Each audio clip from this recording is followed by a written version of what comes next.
Hello students, आज हम संधि प्रकरण में विसर्ग संधि का रिवीजन कर रहे हैं कि विसर्ग संधि क्या होती है। विसर्ग संधि जब विसर्ग के स्थान पर कोई भी परिवर्तन होता है, यानी जब विसर्ग कहीं जहाँ भी लगा हुआ है उसकी जगह पर हम कोई भी उसमें चेंज करते हैं तो उसे विसर्ग संधि कहा जाता है।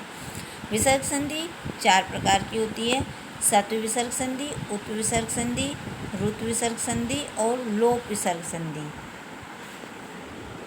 सत्व विसर्ग संधि, सत्व विसर्ग संधि यानी कि विसर्ग के बाद, विसर्ग के परे अर्थात विसर्ग के बाद खर प्रत्याहार, खर प्रत्याहार होते हैं कि पांचों वर्गों के पहले और दूसरे वर्ण ये खर प्रत्याहार के अंतर्गत आते हैं। तो खर प्रत्याहार जैसे कवर्ग, तो कवर्ग का पहला वर्ण का और दूसरा वर्ण खा। ऐसे चवर्ग का पहला वर्ण चा और दूसरा वर्ण छा। टवर्ग में टा और ठा, तवर्ग में ता और था और पवर्ग में प और फा। और तीनों श श इनमें से कोई वर्ण हो तो विसर्ग के स्थान पर तीनों श में से कोई भी श बन हो जाएगा। जैसे नमः प्लस ते, तो यहाँ पर विसर्ग लगा हुआ है पूर्व पद में और उसके बाद में ते आ रहा है। ते में तय वर्ण है जो खर प्रत्याहार के अंतर्गत आता है, यानी कि वो तवर्ग का पहला वर्ण है। इसलिए विसर्ग के स्थान पर श होकर नमस् प्लस ते, तो नमस्ते बनेगा।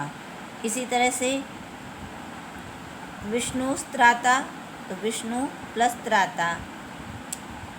तो राम प्लस च, रामश्च। धनुष प्लस टंकार, धनुष टंकार। तो ये हो गई सत्व विसर्ग संधि। इस सत्व विसर्ग संधि में हमें देखना है कि विसर्ग के बाद में खर प्रत्याहार और तीनों तरह के श में से, तीनों तरह के श इनमें से कोई भी एक वर्ण आ जाएगा तो हम उस विसर्ग को हटाकर उसके स्थान पर श करके उस शब्द को बनाएंगे। तो ये हो गया सत्व विसर्ग संधि। अब है दूसरा उत विसर्ग संधि। तो इसके भी 2 नियम हैं। यदि विसर्ग से पहले आ हो और बाद में किसी भी वर्ग का तीसरा, चौथा और पांचवा वर्ण हो तथा यारा लव हो तो विसर्ग को ऊ हो जाता है, यानी विसर्ग का ऊ बन जाता है। और जब वो ऊ होगा तो वो जैसे गुण संधि में आ और ऊ मिलकर ओ बन जाएगा, इसी तरह से उसका ओ बन जाता है। जैसे बालकः प्लस वदति, तो बालकः इसमें विसर्ग लगा हुआ है और उसके बाद में व आ गया। तो अभी जैसे बताया है कि वर्ग, किसी भी वर्ग का, यानी कवर्ग हो, चवर्ग, टवर्ग, तवर्ग और पवर्ग, किसी भी वर्ग का तीसरा, चौथा और पांचवा वर्ण हो और यारा लव हा हो, तो यहाँ पर व आ गया, इसलिए इस विसर्ग का ओ हो जाएगा। तो ये है कि मना प्लस रथ, यहाँ पर विसर्ग के बाद रा आ गया तो इसलिए ओ हो गया। यहाँ पर विसर्ग के बाद रामा प्लस गच्छति में विसर्ग के बाद गा आ गया, यानी गा कवर्ग का तीसरा वर्ण है तो इस विसर्ग का ओ बन गया, तो रामो गच्छति। अधा प्लस मुखम, तो ये पांचवा वर्ण आ गया तो इसका विसर्ग का ओ बन गया अधोमुखम। तो ये हो गया इसका एक नियम उत विसर्ग संधि का।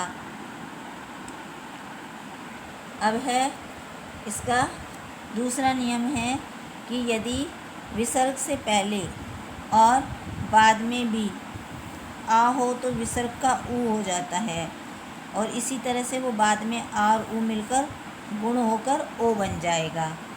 तो जैसे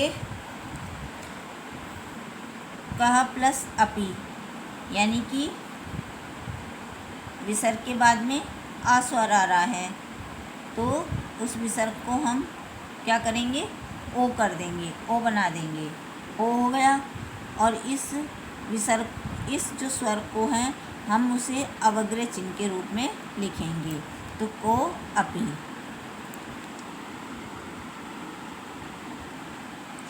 को अपी। इसी तरह से सा प्लस अपी तो सो अपी, मोहन प्लस आगच्छत तो मोहनो गच्छत, रामे प्लस अवदत् तो रामो अवदत्, बालक प्लस अपश्यत तो बालको अपश्यत। तो ये इस सभी उदाहरण में हम देख रहे हैं कि विसर्ग के बाद में स्वर आ रहा है, और स्वर आने पर इस विसर्ग का हमने ओ बना दिया, और इस विसर्ग को हम अवग्रह चिन्ह के रूप में लिख देंगे, इस आ स्वर को अवग्रह चिन्ह के रूप में लिख देंगे। तो ये हो गई उत्विसर्ग संधि। तो सत्व विसर्ग और उत्विसर्ग। तो आगे सीखेंगे, हम रिवीजन करेंगे रुत्व विसर्ग का और लोप विसर्ग का। तो इन्हें ये पहले भी ये समझाई गई थी और अभी भी, तो इनको आपको फिर से इनको पढ़कर और इसके कुछ संधि विच्छेद हैं उन्हें हल करके होमवर्क में सेंड करना है। धन्यवाद। देखना।